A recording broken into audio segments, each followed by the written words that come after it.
Alright, so I wanted to make a brief video on hip pain and why people experience hip pain. And a lot of this is sort of interconnected to what I talked about with shoulder pain. When muscles run into bones, or bones run into muscles, or muscles stick together. Take a look at this. Think of this concept for a moment of kind of the way the human body is supposed to move. It's a very complicated machine. We're amazing creatures that are able to essentially do whatever we need to do. If we need to reach for something, we can.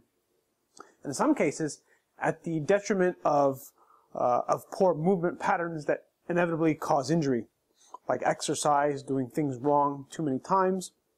But ultimately, this is the idea, like when you're able to move well for long periods of time, you're going to stay injury-free. And then when you move bad enough times, you're going to eventually get hurt. And that's kind of the concept that I want you to take away when it comes to shoulder pain and hip pain. I want to make the focus point of this video hip pain and why someone suffers from hip pain. And one of the biggest reasons is the same reason why people suffer from shoulder impingement. It's I can explain it from a more practical applications perspective, so at least my experience, my own personal experience, along with working with other people.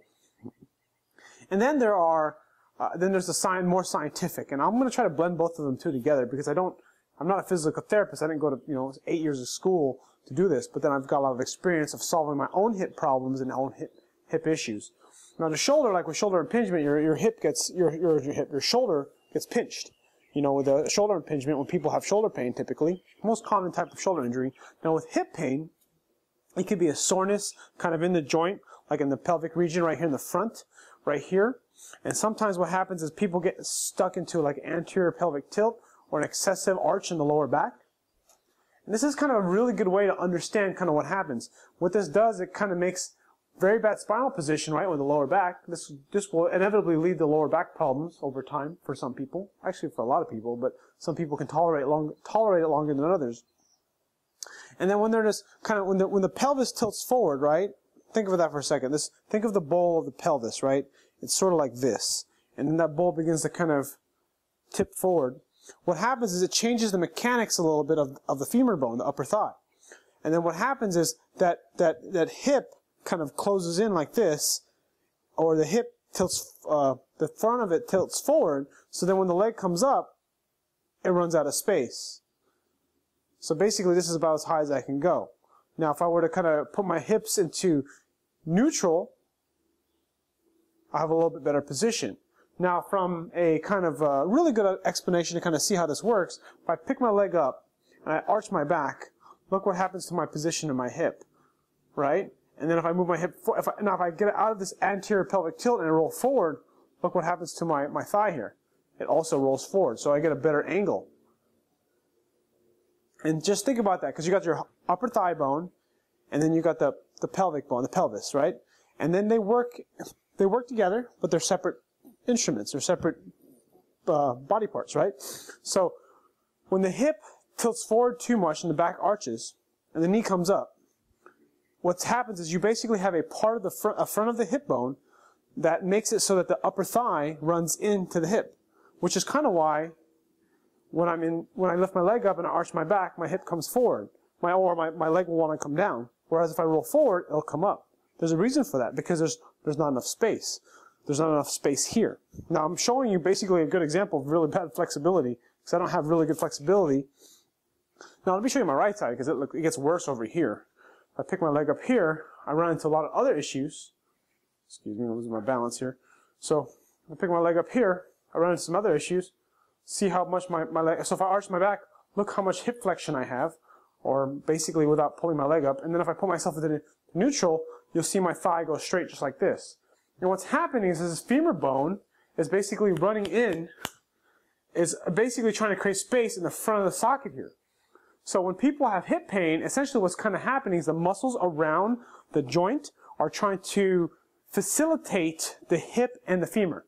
And when there's an issue, and if they can't figure out how to deal with the way you're moving, whether it be squat, deadlift, lunges, squatting down for long periods of time, tight ankles, what's going to end up happening is it's going to lead to some sort of dysfunction, which will lead to some sort of repetitive pain, like a pinching. Like typically, if you Google shoulder impingement and you look online, you'll find a lot of great stuff on kind of shoulder or hip impingement.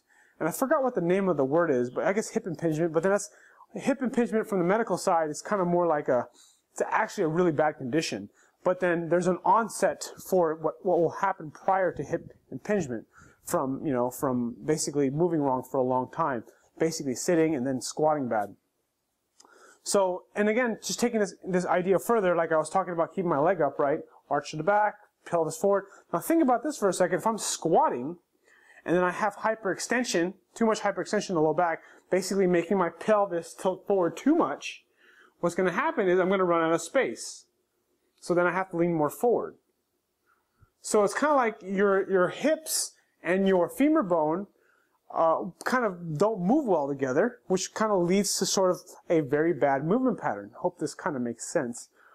Now, this is kind of, I commented on Johnny Candido's video about his overhead squat thing, which I thought was kind of interesting that he posted that, because I'm probably a little biased when it comes to these kind of things, but that's a movement that's extremely difficult to do. Unless you're female, because a lot of females are very flexible. A high percentage of males that like to lift weights can't do that very well. Or basically squat that low with hands over their head, because people have just their tissues can't do that. But again, that's just my own bias. There's a stretch that you can do that works really well for stretching out the hip. It's called a hamstring floss. I learned from Kelly Starrett of the Mobility WOD. And so right here, I have a band, right? And basically what I'm going to do is I'm going to do a hamstring stretch. I'm going to do this. I'm going to lean forward, and I'm going to stretch my hamstrings. So let me use my left side so you can see that better. Just like this, okay? So you can see how I'm stretching out this leg, this back of the leg, the hamstrings. That's all I'm doing, right? And I have this kind of crevice here between my femur bone and my hip, trying to create space there. Now, what you can do to kind of help improve that space is you would use a band like this. I'm just showing you this. I'm not going to do it right now. But band, and what you're going to do as you kind of stretch, you have this band pulling the femur bone back, allowing to create more space here in the front. This will do two things. One, it'll stretch your hamstring more. Two, it'll help put the femur bone, the hip socket, in a better position in the hip. So I'm going to use this, my squat rack here, and I can't really do it in full force simply because I'm going to take, my squat rack isn't pinned to the ground. But I put it here in the front of the hip, and then all I'm going to do is I'm going to lean forward like this. My squat rack's moving. And then I'm going to lean forward. And what I'm doing is I'm stretching out my hip. I'm stretching out my hamstring, but I'm also trying to create space in the front of the femur. So essentially what I'm trying to do is I'm trying to create better relationship between the femur bone, the upper leg thigh, which is the femur bone, and the pelvis. So that way I'm stretching the muscles while putting the joints in the ideal position, or a better position, so that way when I squat, I'll move more freely. So hope you got all that. Hope that makes a lot of sense. I love talking about this stuff because this stuff has helped me. This is basically what allows me to do powerlifting. If I didn't learn these things, I would not be where I'm at today, because I would still be hurt and injured. Anyways, thanks for watching my video. Click like if you haven't already. Subscribe if you're not a subscriber. And leave a comment below if you have any questions. Thanks for watching.